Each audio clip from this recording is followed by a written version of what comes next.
এখন আমি রেডি, সব কিছু রেডি হয়ে গেছে আমার। তো এখন অনলাইন হয়ে যাওয়া যাক। তো আজকের দিনটা কেমন কাটে চলো শেয়ার করছি তোমাদের সাথে। প্রথম অর্ডারটা আমি হাতে পেয়ে গেলাম আর এখন যাব কাস্টমার লোকেশনে। আমি বাইকটা নিয়ে বেরিয়ে পড়েছি ফার্স্ট অর্ডারটা ডেলিভারি করতে। তাই ফার্স্ট অর্ডার ডেলিভারি করতে গেলে 8 কিলোমিটারের পর জার্নি করে আমাকে যেতে হবে কাস্টমার লোকেশনে।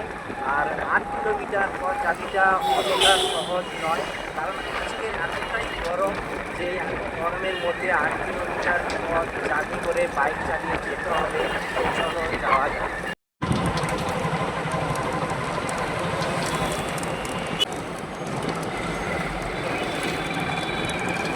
এখন আমাকে যেতে হবে রিটার্ন জোনে। আমি যে ফার্স্ট কাস্টমার লোকেশনে এসেছিলাম সেটা আউট অফ জোনে ছিল, মানে জোনের বাইরে, এরিয়ার বাইরে চলে এসেছিলাম।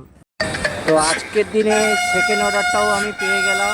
সেকেন্ড অর্ডারটা চলো কাস্টমার লোকেশনে যাওয়া যাক। সেকেন্ড অর্ডারটা নিয়ে সেকেন্ড কাস্টমারের লোকেশনে যাচ্ছি, চলো যাওয়া যাক। তো এখন আমি চলে আসলাম 3 নম্বর অর্ডারটা নিতে। তো চলো অর্ডারটা নিয়ে নিই। 3 নম্বর অর্ডারটা নিয়ে আমি চললাম কাস্টমারের লোকেশনে।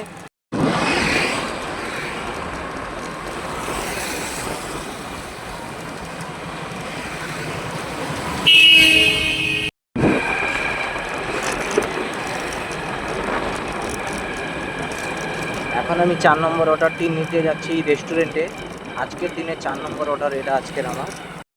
তো এখন আমি চলে আসলাম 4 নম্বর অর্ডারটা নিতে রেস্টুরেন্টে। দেখতে পাচ্ছ রেস্টুরেন্ট, এই পেছনে আছে রেস্টুরেন্ট। এই রেস্টুরেন্ট থেকে 4 নম্বর অর্ডারটি নেব। তো এখন খাবারটা অর্ডার রেডি নেই, তো রেডি হলে তারপরে আমি খাবারটা নিয়ে যাব কাস্টমারের কাছে।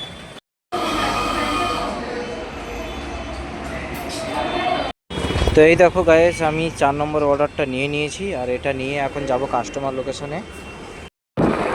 আকাশ মেঘলা হয়ে এসছে, এত সুন্দর ওয়েদার, তোমাদেরকে কি বলবো, খুবই সুন্দর লাগছে।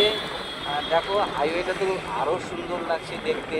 আর আকাশটাও খুবই, দেখো আকাশ তো মেঘলা হয়ে এসছে, মনে হচ্ছে বৃষ্টি হবে।